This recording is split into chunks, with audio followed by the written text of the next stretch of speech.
Hello everyone, and welcome back to another Fallout 76 video. Let's do the weekly challenges to earn another 130 free atoms. Let's do this.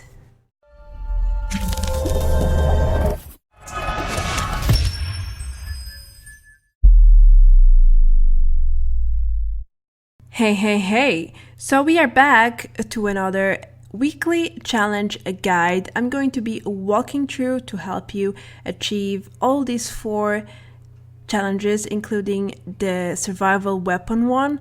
But I want to leave a side note before we get started. I am simply showing you my walkthrough, my experience. That doesn't mean that is the only correct way to do these challenges. Also, some of the locations I'm presenting you are not 100% spawn for the creature or animal that you see in here. You might have to server jump several times until you find the specific creature in the specific location. So always keep these notes in mind. Now, let's get into the challenges.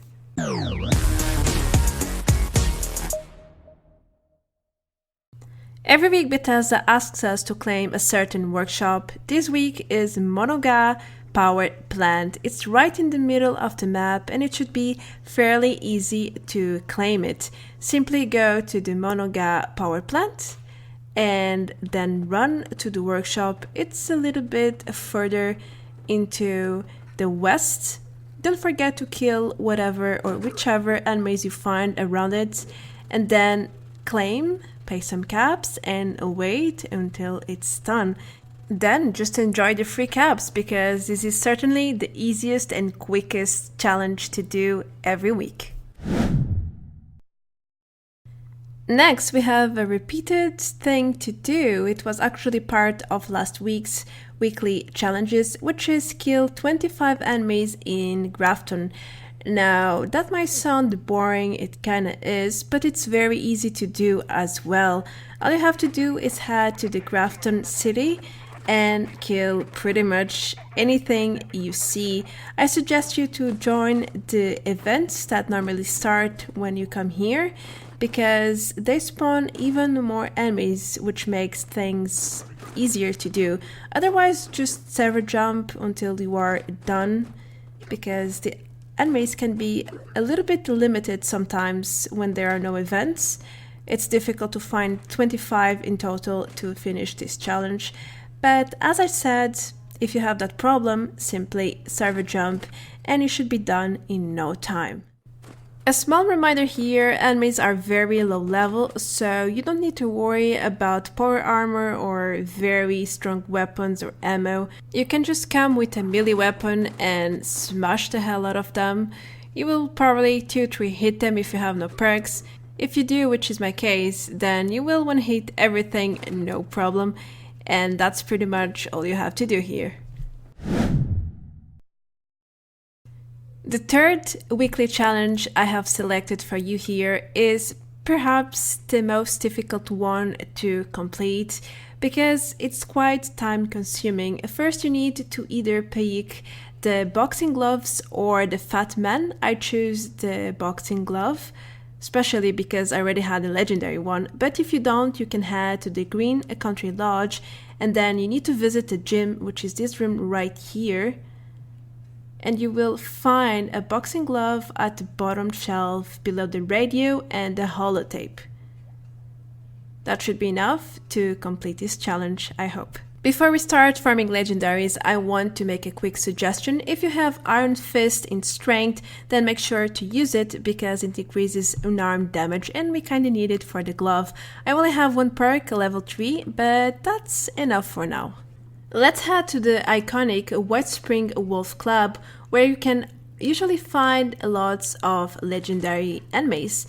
But there is a trick for this challenge. You need to find legendaries with 1 to 3 stars, otherwise it will not count. Now, as you probably know, this place is not that great to find legendaries with stars, so after 2 runs and finding only 1 star legendary, I decided to move to West Tech. At this location, make sure to check about the yard and then inside in all of the places because you can find legendaries in 3 main parts of the facility. And here I found this 1 star right at the entrance in the yard. There is usually 1 to 2 legendaries here. Then I found 1 inside at the back part of the facility. Again, there are usually 1 to 2 legendaries in here. There was another one, but no stars. Unlucky for me. And then I found these 3 stars at the very beginning of the facility, and that's pretty much it for my first run. Then I found uranium fever, and as usual I have to do it because it's 3 legendaries. The first one was a 3 stars. And a huge tip for you here, if you are not alone doing one of these events, make sure to team up or to kill the legendaries last, otherwise it will not count towards the challenge. I actually did one violent night before this. I was with some other people, not in a team, and they killed the legendaries before me, like the final blow, and they didn't count for me, so that's a word of advice for you. Yesterday's daily included to kill a sheep squatch, and I tried to find one myself around the cranberry bog in this location for random events. I managed to find it and I started damaging it with my normal weapons and then waited the sheep squatch to be low HP to finish with the gloves for the weekly challenge. Curious enough, this daily works exactly like the weekly. If you don't finish it yourself, it will not count. I tried in free range the event and other people managed to do the final blow before me and I couldn't do it, so I had to find a sheep squatch myself and kill it alone. That way it always works.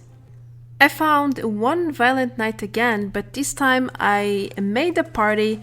I ensured I was in the party to kill these legendaries, otherwise it wouldn't count, and that's annoying as hell. Luckily enough, I got these 2 nice guys to finish up my challenge with the 10 legendary creatures, and that's 40 free atoms. Pretty handy. The next and last challenge to earn another 30 free atoms is to take camera pictures of creatures in the Savage Divide. All you have to do is select 10 from the list. There are several and some of them are more difficult than others, but it also depends on what locations you know. Now for the Deathclaw, it's very easy. You can head to this cave right here, or you can go to the Emmet disposal site and find the Deathclaw inside as well. It's your choice. I decided to come here, and luckily enough it is a glowing Deathclaw, which means it will count twice. One for being a Deathclaw and second for being a glowing creature. So that's very, very great. I have chosen the Snailigaster as my second creature because I know exactly where they are, here at the Toxic Larry's Meet and Go. They are right at the spawn when you fast travel. Normally you can find 3 of them. You only have to take a picture, but I was forced to kill them, otherwise they will attack me until the end of times. But that's how easy this one is. My third pick was a mole miner because they are also very easy to find at mines such as the Blackwater mine near the White Spring. I'm sure you know this one because whenever you do uranium fever, they are all over the place. In this case, they were all dead because the event was starting. I just took the freedom to take a picture of the dead bodies around.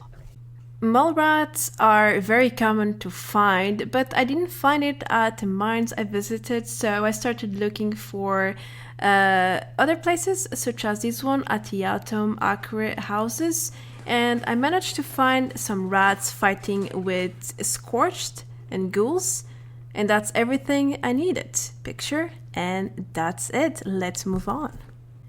One way to find Yaguais is to head to the middle mountain cabins at the very center of the map. They won't always be there, it's not 100%, but there is a high chance that you will find some around. And I did this trick, I jumped over this tree and I took a picture of the Yaguai. because that's everything we need. Just make sure the names pop up in the right top, otherwise it will not count for sure. Now let's get a picture of a Wendigo, because that one is super simple. All you have to do is head to the Wendigo cave. As the name says, there is a Wendigo 100% chance at the very end of the cave. You need to go inside and head all the way to the end until you reach this little room with the waterfall, and the Wendigo will spawn. Don't use energy weapons, otherwise there will be nobody to photograph. Now it's time to do a few server jumps into the middle mountain cabins until you find some scorpions. You can also find honeybees, but we don't really need them for the challenge. I found these scorpions here. They were actually dead, but I only needed to photograph, so I went ahead and got the picture and moved along. With only one creature left, I thought that the squirrel would do it for me. So I went to the White Spring Resort, which is a very good location to find squirrels around the houses. But I want to show you this because it might work for you, I'm not sure. But squirrels were completely bugged for me. I even killed one and took another picture to make sure, but nope. Anyway, I headed to the Seneca Rocks Visitor Center, and in one of the houses I found a red roach, which is also part of the list to photograph, so in a sense it did the job, and I got to finish the challenge and got my 30 free atoms. That's cool.